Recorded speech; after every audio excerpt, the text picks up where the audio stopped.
Assalamu alaikum and welcome to my prayer project. Today we'll be discussing the funeral prayer and how it should be performed.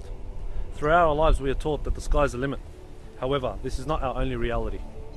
There comes a time when our lives on this earth will end, and as we speak, there are many funeral prayers being performed all across the globe.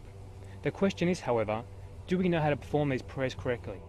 So join us as we explore the benefits and the rites of the funeral prayer. In accordance to the Prophet Muhammad sallallahu alaihi wasallam.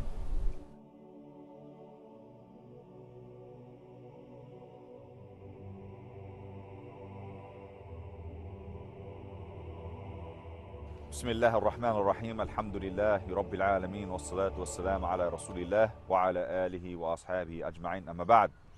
After I give a brief history on the funeral prayer, I will be discussing the rules of the prayer, and I will also be discussing how the prayer is performed, and then I will give a general advice. The funeral prayer was sanctioned only for the ummah of Prophet Muhammad. It's a special distinction that was given only to the Prophet and to this ummah. So by default, it is a very, very special thing. The Prophet Muhammad alayhi salatu wasalam, he performed funeral prayer on Najashi. Najashi was the Abyssinian king who the Muslims, when they suffered persecution from the Quraysh, they sought protection under his rulership in Abyssinia. The funeral prayer is also very important to be performed upon the deceased, whether they be male and female, and the prayer itself is one of forgiveness and one of pardon for the deceased. And this was one of the reasons why it was sanctioned for the ummah, because it was such a virtuous act, to the extent that the Prophet ﷺ, he said that if a person, he performs the funeral prayer upon his brother, then he will receive 1 qirat of rewards. He said if he further continues and he goes to the grave and he accompanies that person to the grave, after which the person is buried, he will receive 2 qirat of rewards. They said, O Prophet of God, what is qirat? And the Prophet ﷺ, he said, mountains, indicating that a person who performs the funeral prayer upon his Muslim brother or sister, and a person who then continues that act and follows the person and accompanies the janazah until the person is buried, then he will receive 2 mountains of rewards. What a virtuous act indeed it is. It is also a virtuous act that the Prophet ﷺ, he said that if 40 people who associate nothing with Allah, they gather and they perform the funeral prayer upon their deceased brother, then their intercession will be accepted. He also said in another narration, narrated in Muslim, that if a person, he performs funeral prayer upon his brother, and the number of people present are 100, then that intercession on his behalf will be accepted. So we see through the ahadith narrated by the Prophet that the funeral prayer is indeed held in such high esteem in Islam. Before finalizing or summing up the brief history on the funeral prayer, I will just add that the Prophet ﷺ, he said that your Muslim brother, he holds five rights over you. And one of those things which the Prophet mentioned was the right to have the funeral prayer performed upon him. I will conclude by saying that such ahadith that are narrated to us by the Prophet ﷺ indicate just how important the funeral prayer is. One critical element to note when we look at the funeral prayer in terms of society is the ruling of the funeral prayer in terms of jurisprudence. The funeral prayer is a fard kifaya, which means that a portion of the community must conduct the funeral prayer. And if they conduct the funeral prayer, then the rest of the community is relieved of the obligation. However, if such a portion of the community or a small portion of the community do not offer the funeral prayer upon a deceased, then the sin falls upon the entire community. And this alludes to the importance of the funeral prayer and its ruling and how it is held in Islam.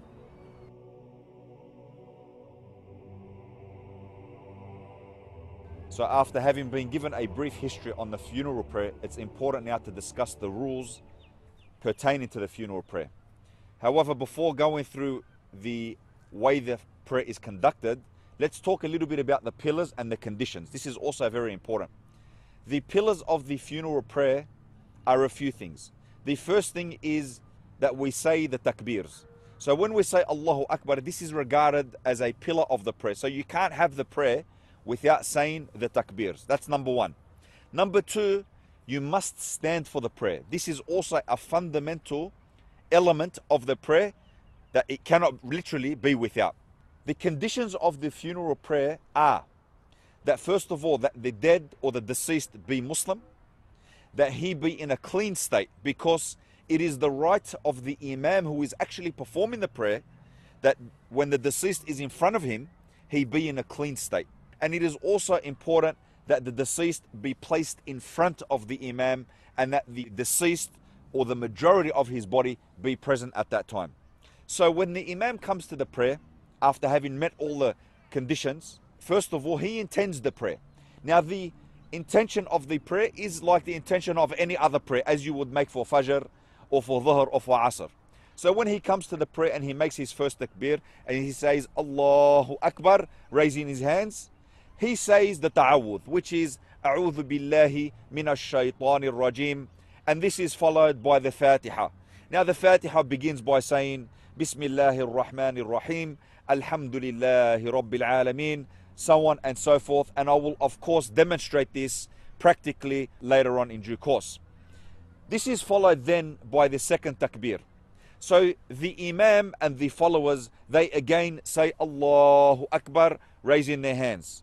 After they raise their hands for the second takbir, this is followed by the Ibrahimiyya, which is Allahumma salli ala Muhammad wa ala ali Muhammad kama sallayta ala Ibrahim, so on and so forth to the end, which means Ya Allah, send blessings upon Muhammad and the family of Muhammad as you did for, and so on and so forth. And I will of course be demonstrating this when I show you how the prayer is performed. Then the imam and the followers say the third takbir, raising their hands, saying Allahu Akbar for the third time.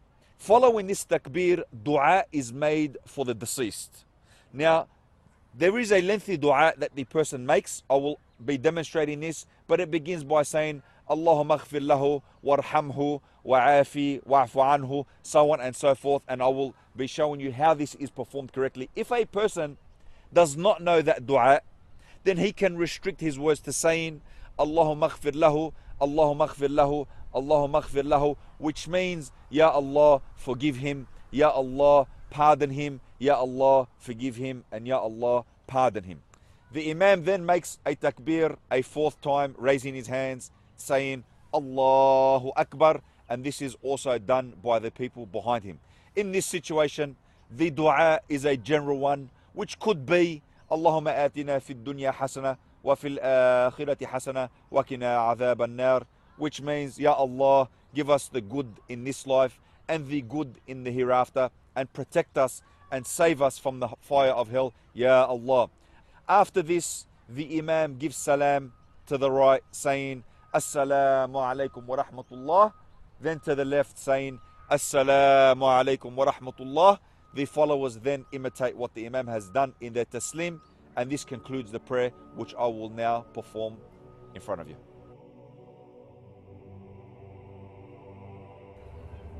I will now demonstrate how the funeral prayer is performed.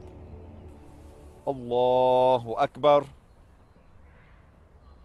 أعوذ بالله من الشيطان الرجيم بسم الله الرحمن الرحيم الحمد لله رب العالمين الرحمن الرحيم مالك يوم الدين إياك نعبد وإياك نستعين اهدنا الصراط المستقيم صراط الذين أنعمت عليهم غير المغضوب عليهم ولا الضالين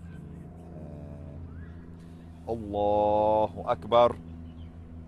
اللهم صل على محمد وعلى آل محمد كما صليت على إبراهيم وعلى آل إبراهيم وبارك على محمد وعلى آل محمد كما باركت على إبراهيم وعلى آل إبراهيم إنك حميد مجيد. الله أكبر. اللهم اغفر له وارحمه وعافي واعف عنه وأكرم نزله ووسع مدخله وغسله بالماء والثلج والبرد ونقه من الخطايا كما ينقي الثوب الأبيض من الدنس وأبدله ديرا خيرا من داره وأهلا خيرا من أهله وزوجا خيرا من زوجه وأدخله الجنة وأعذه من عذاب القبر وعذاب النار.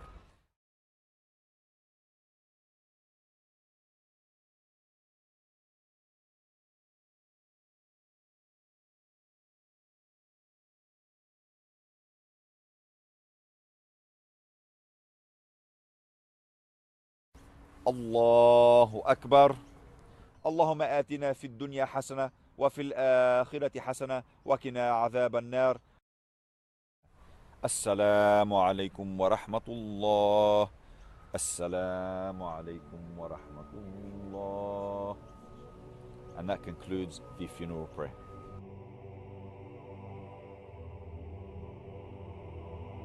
As a last advice to my fellow Muslim brothers and sisters, I will just remind you that the Prophet ﷺ, he promised great reward and alluded to the fact that there are great rewards for offering the funeral prayer over our Muslim brothers and sisters. Imagine that on the Day of Judgment, when you stand before Allah subhanahu wa ta'ala and you find a mountain on your right of deeds and a mountain on your left of deeds, and you will say, where did these mountains of deeds come from? And then you will be informed it is because you performed funeral prayer over your brother. Imagine your joy on that day from having just performed the funeral prayer upon your deceased brother. Also, I would remind you that it is the sunnah of the Prophet. You're following the Prophet. And Allah subhanahu wa ta'ala, He said, وَمَا أَتَاكُمُ الرَّسُولُ فَخُذُهُ وَمَا نَهَاكُمْ عَنْهُ فَانْتَهُ. What the Prophet gave you, take it. And what he forbade you from, abstain from it. So this is an act of the Prophet which he himself performed. And should you perform the same act, then you would be following in the footsteps of the greatest man who ever walked the earth, sallallahu alaihi wasallam. Also in that regard, I would just also remind you that it is the right of your brother to have that funeral prayer performed over him. Imagine that the Prophet said that were 100 people together, none of them associating anything with Allah, to perform the prayer over the dead, and their intercession would be accepted. Indeed, this is testament. This is testament without a doubt to the destination of where a person goes. For we not know where a person goes except through two ways. First of all, through the tongue of a prophet, where the Prophet ﷺ, he informs the people upon the earth that this person is from Ahl al-Jannah, from the people of paradise, or this person is from the people of hell. But in a second way, we know from the testimony of the people who were there upon the earth. There was once a man who died, and the Prophet ﷺ, he heard people speaking about him in a very negative way. And the Prophet said, they have testified to his destination. And in another situation where the man, he had passed away, and the Prophet ﷺ, he heard people speaking about him in a very, very positive way. And the Prophet indicated that they have testified to his destination.